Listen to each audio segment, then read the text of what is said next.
banyak sungguh aneka makanan,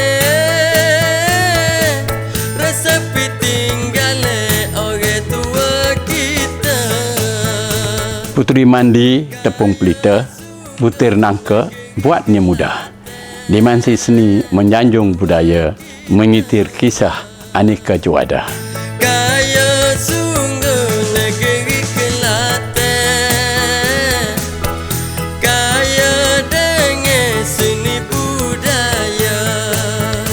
Lompat tikam, nek bat, sekaya, jeruk maman, akok, jalo mas.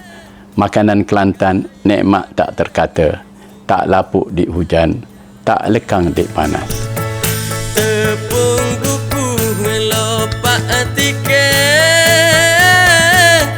tepung apel pulut serikaya. Terukailah keunikan makanan warisan Kelantan melalui video ini. Selamat menjamu selera di Kelantan.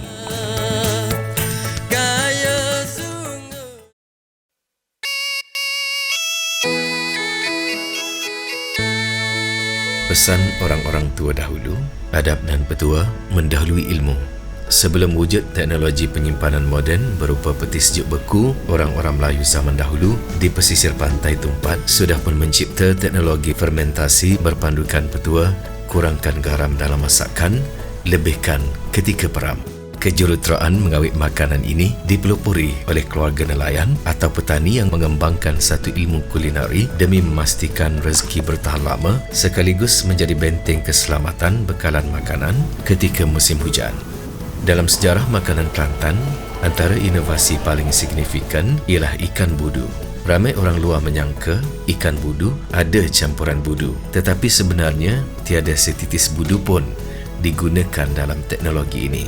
Nama ikan budu muncul semata-mata kerana prosesnya menyerupai kaedah penapaian budu meskipun bahannya hanya dua, iaitu ikan segar dan garam kasar.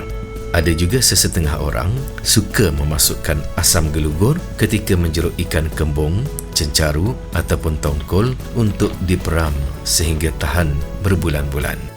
Di sinilah bermula kreativiti kulinari masyarakat Tumpat yang sejak dahulu sangat bergantung kepada bacaan alam dan kearifan tempatan dalam menyusun langkah dan tindakan bagi memastikan kecukupan bekalan makanan ketika menghadapi musim tengkujuh yang bermula November hingga Mac saban tahun.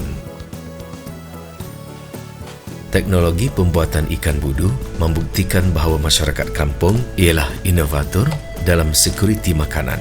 Garam digunakan sebagai bahan pengawet semula jadi yang mampu mengekang pembiakan bakteria, mengeluarkan lembapan ikan dan mencipta keadaan persekitaran yang tidak sesuai bagi pembusukan.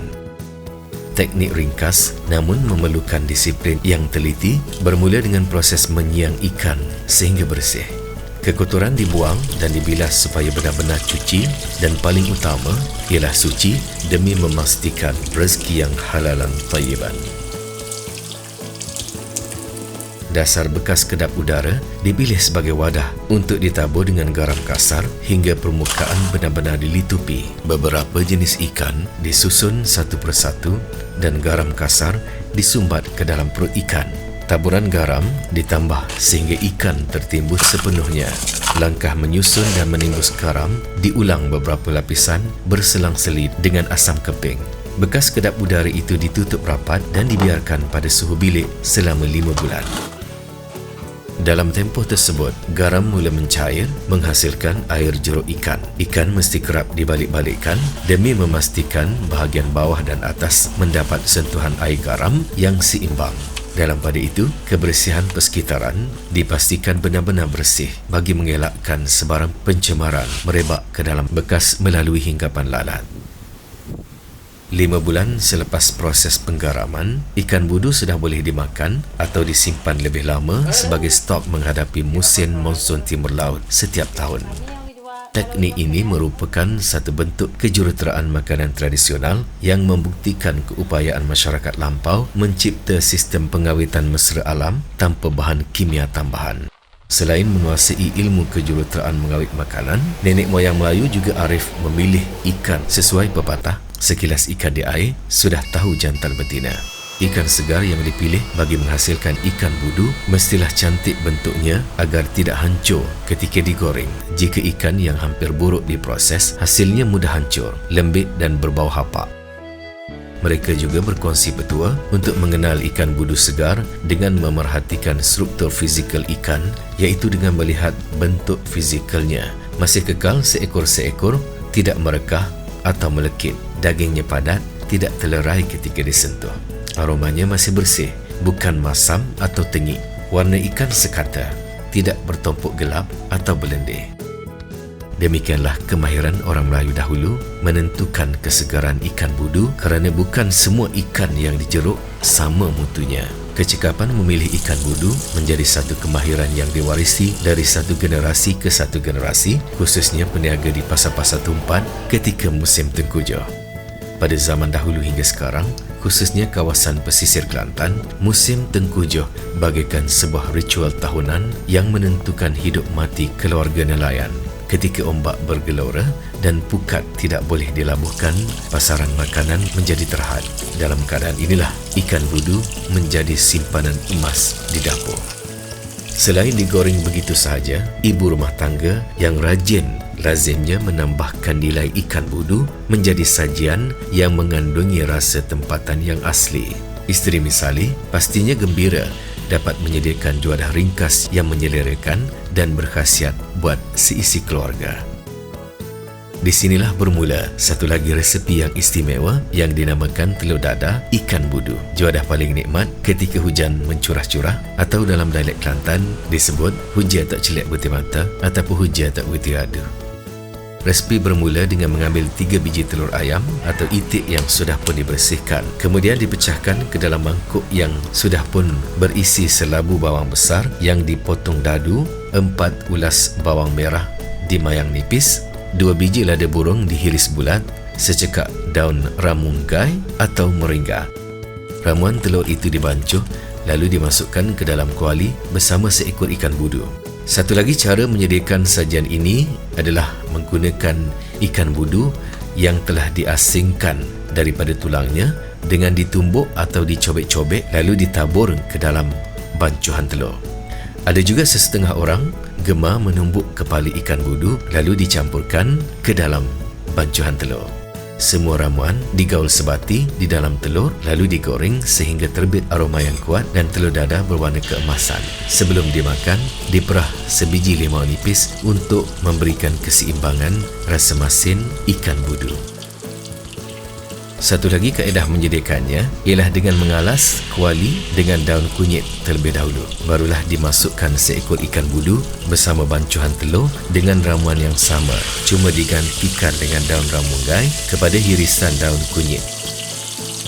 Kreativiti diteruskan dengan menambah inovasi kepada resipi penyediaannya ketika dinikmati bersama nasi putih, sambal belacan dan ulam-ulaman segar. Inilah telur ikan budu, satu lagi inovasi resepi yang lazat dan berkhasiat serta enak dinikmati ketika musim tengkujuh bersama keluarga. Nabi Yusuf AS pernah menasihatkan agar hasil tanaman tahun-tahun subur disimpan untuk menghadapi tahun-tahun kemarau. Hikmahnya jelas, iaitu menyimpan makanan ketika sumbernya berlimpah adalah sebahagian daripada ikhtiar dan kewajipan insan berfikir. Tradisi memeram ikan pada bulan April ketika laut murah rezeki untuk digunakan semasa November hingga Mac kelak selari sepenuhnya dengan falsafah ini. Dari aspek saintifik pula, ikan bersalut telur, daun ramunggai, bawang dan cili padi serta sedikit perahan limau menghasilkan rasa yang seimbang dalam satu hidangan yang padat dengan nutrien dan manfaat kesihatan. Protein dan asid lemak sihat dari ikan dan telur membantu pembinaan otot, sel, tisu dan fungsi otak serta saraf.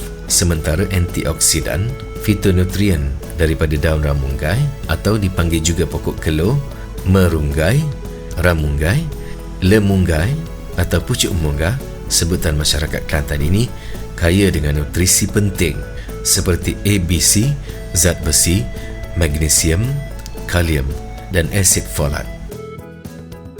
Gabungan khasiat dalam menu istimewa dan unik ciptaan orang Melayu dari pesisir pantai di utara Kelantan membantu menjaga kesihatan jantung, salur darah, sistem imun dan menyokong gaya hidup seimbang dan sesuai sebagai makanan kampung yang tradisional bahkan relevan juga pada gaya hidup moden. Kunjungi tua dan muda, kaya sungai negeri Kelantan, kaya dengan seni budaya, pekan